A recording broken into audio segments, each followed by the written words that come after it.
Well, hello, it's me, Mrs Blackwell. It is almost the end of December and I have read 1.5 books. I think for many of us, this is the nature of December, and so let me get on with the 1.5 books that I did read.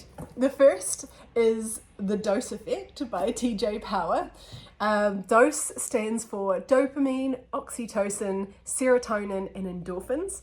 This book is a fast, pretty easy read, and it simplifies and gives us basic, everyday, free ways that we can enhance and make the most of these hormones running through our bodies. I think for readers of Atomic Habits, of which there are many of you, the Dose Effect is actually the perfect companion.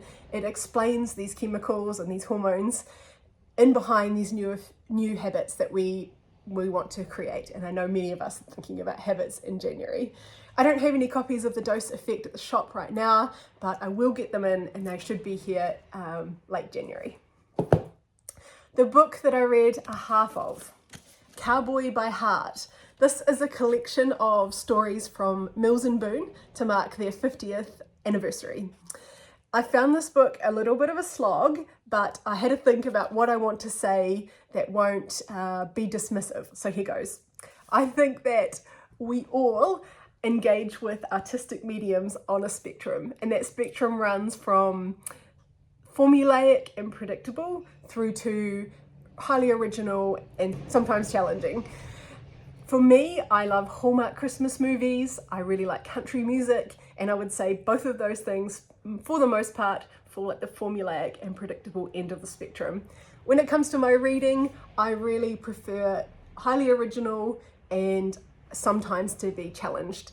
I want my reading hours to go into those kinds of things. I have a really good friend who is engaged with designer fashion and interior design, and on the weekends she loves to read Jack Reacher, police procedural types of books, and that's fine. There's room for all of us to have engaged with different artistic mediums at different points on that spectrum. So if you like romance, you will find probably this collection and the other collections to mark the 50th anniversary very enjoyable. They're also great value. We have the Outback Nurse collection and the Cowboy at Heart collection. They are $20.90. There are also 2 other collections that we don't stock, so if you love romance, you might like to seek those out for your January reading. Because I only read 1.5 books, I thought I would finish this video by trying to pick my favourite books of the year. This is always a task for booksellers. This year's been particularly hard for me. Hard to pick for me. I had a big fiction year and my pile is more fiction than non-fiction. That's very unusual for me, but here goes. Here's my favourite books of the year. The Safekeep by Yael van der Wouden. This is historic fiction of the highest order. This has an incredible reveal and it will teach you probably something that you didn't know about the end of World War II. Probably my favourite book of the year. The Hypocrite by Jo Hamya. This is a fractured father and daughter relationship set between London and I want to say a Sicilian island, don't hold me to that, set between 2 places, moves back and forward in time. James by Percival Everett. This is a retelling of the adventures of Huckleberry Finn. Don't take my word for it, there isn't a major award that this wasn't a finalist or a winner for, and I haven't met a single person who's read it and did not love this story. Peggy by Rebecca Godfrey. This is the fictional retelling of the life of Peggy Guggenheim. A Life Less Punishing by Matt Heath. As Kiwis, I don't think that philosophy and self-development is something that we wade into very often, but Matt has done a great job of a character development book for Kiwis, is how I'm going to describe this book. It would be a perfect January read if you're looking for something non-fiction.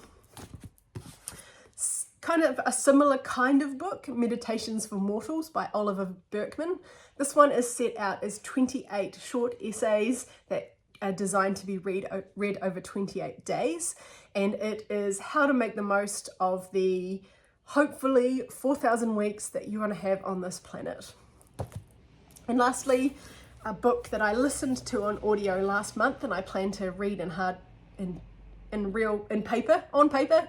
This is Less by Patrick Grant. Stop buying so much rubbish, how having fewer better things can make us happier. Again, I think this is a great read for January. That is it. That's it for the year. I'll see you again in January, hopefully having read a lot more books. Merry Christmas.